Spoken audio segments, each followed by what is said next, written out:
Bienvenue sur Géopolitis. Vous prendrez bien un café avec du sucre ou alors une petite carafe de limonade, mais sans alcool.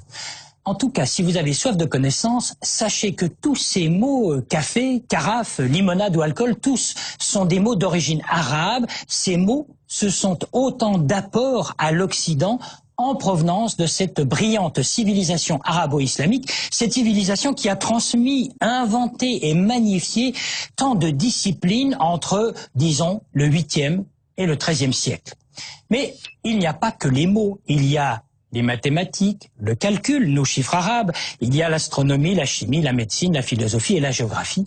Géopolitis, qui existait peut-être déjà autour de l'an 1000, décrypte ce que l'Occident doit à l'Orient. Prenez le Coran. 750 versets, soit à peu près un huitième du livre saint, exhortent les croyants à étudier la nature et, je cite, à faire de l'acquisition du savoir un élément de la vie de la communauté. Mahomet, le prophète Mahomet, a vécu, on le sait, de 610 à 632. Après lui, ce furent 6 siècles de réel épanouissement intellectuel, scientifique et culturel, car après de grandes conquêtes territoriales, la civilisation arabo-musulmane s'est développée dans une phase de prospérité matérielle et intellectuelle extraordinaire. Dans la région d'Andalousie, c'est lors de cette phase de prospérité que les savants de l'époque accomplirent un acte déterminant. Ils traduisirent en arabe les manuscrits scientifiques et philosophiques de toute l'Antiquité, qui étaient alors en langue grecque. Platon, Ptolémée ou Aristote. Ce fut aussi le cas à Cordoue, alors l'émirat de Cordoue, l'un des plus grands foyers de transmission à l'Occident de la pensée gréco-arabe avec un retentissement culturel qui est resté dans l'histoire. C'est à Cordoue, par exemple, lors d'une mission secrète, qu'un certain Gerbert d'Aurillac, un moine, a découvert l'origine de la numérotation de 1 à 9. C'était en l'an 999. Cordoue était alors en rivalité avec le Caire où déjà s'était créée une formidable bibliothèque, 1 600 000 volumes ou chapitres, comme on disait à l'époque, ce qui démontrait la passion de la civilisation pour le livre et pour la traduction du texte ancien. Et si l'on va vers l'Est, vers Bagdad, on apprend qu'à l'époque, des bibliothèques publiques, on en comptait alors une bonne centaine dans la ville. Bagdad, le califat de Bagdad, où les califes faisaient figure, disons, de despotes éclairés. C'était le temps des 1001 nuits. Alors, asseyez-vous sur le sofa ou dans l'alcôve, venez jouer aux échecs sur le satin du divan, rien que des mots qui nous viennent de Bagdad, du Caire ou de Samarcande.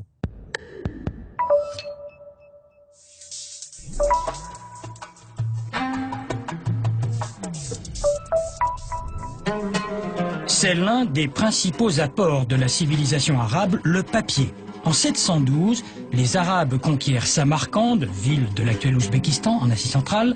C'est là que l'on va maîtriser l'art de battre le lin de manière à en faire une sorte de pâte qui progressivement va remplacer le velin et le parchemin. En 794, on installe une première manufacture de papier à Bagdad. Parallèlement, la civilisation arabe développe toute une technique d'illustration et d'enluminure. On traite d'abord des ouvrages de médecine, de zoologie et d'astrologie. Le Coran, bientôt, fera l'objet d'enluminures remarquables.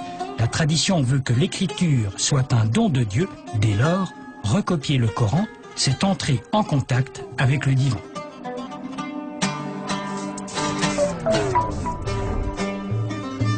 Au Moyen-Âge, les vrais pionniers de la recherche médicale, ce sont les Arabes.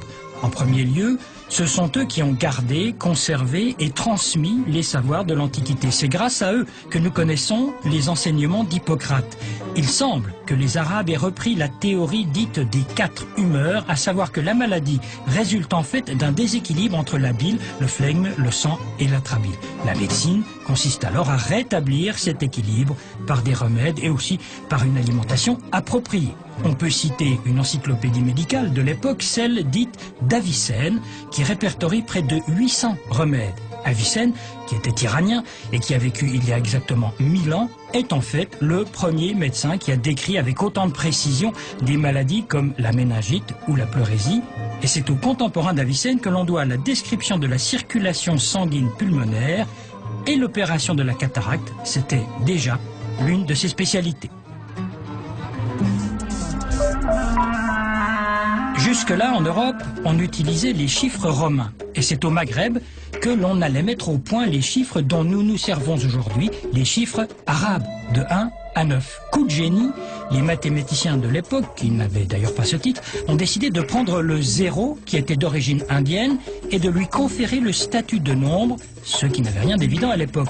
Tout le calcul devenait simple, avec non seulement les chiffres, mais les positions des nombres dans un ordre défini, les unités, les dizaines, les centaines, les milliers, etc. Du coup, on rendait quasi immédiate la possibilité de faire les 4 opérations de base du calcul.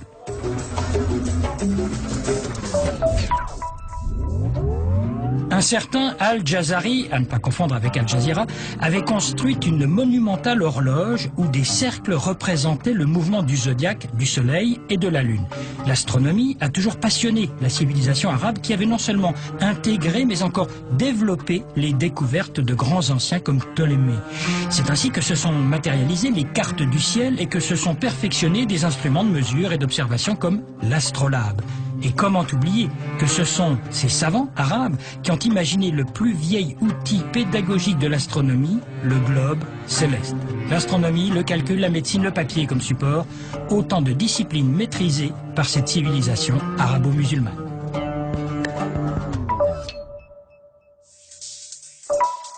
Encore une information, dans le reportage, on parlait d'Avicenne, le grand médecin, qui était aussi philosophe d'ailleurs. Eh bien, renseignement pris, on s'est aperçu que son enseignement a été dispensé à la Sorbonne continuellement entre le XIe et le XVIIe siècle. Bravo. L'invité